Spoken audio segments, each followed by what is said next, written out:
वाल्मिक कराडला मोक्काल लावण्याच्या मागणीसाठी धनंजय देशमुखांचं शोलेगिरी आंदोलन, मागण्या मान्य करण्याच्या आश्वासनानंतर आंदोलन मागे, गावकऱ्यांचा सामूहिक आत्मदहनाचा इशारा। धनंजय मुंडेंच्या बंगल्यावर 12 डिसेंबरला वाल्मिक कराड आणि पोलीस अधिकाऱ्यांची बैठक, खासदार बजरंग सोनावणेंचा खळबळजनक आरोप, एसआयटीची नावं निश्चित झाल्यानंतरच कराड शरण आल्याचा सोनावणेंचा दावा।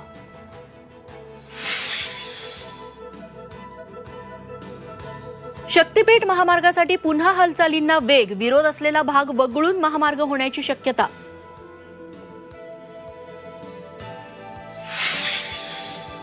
मराठा आरक्षणासाठीचं कार्यालय हलवलं, 7व्या मजल्यावरील कार्यालय राष्ट्रवादीला, शिंदे समितीला लवकरच इतर ठिकाणी दालन मिळणार।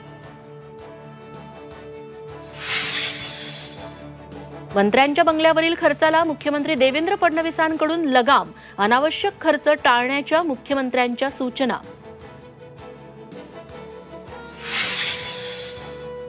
नाशिकमध्ये घातक मांजा वापरून पतंग उडवणाऱ्यांविरोधात 24 गुन्हे दाखल, 29 जण अटकेत, 13 आरोपींना न्यायालयीन कोठडी।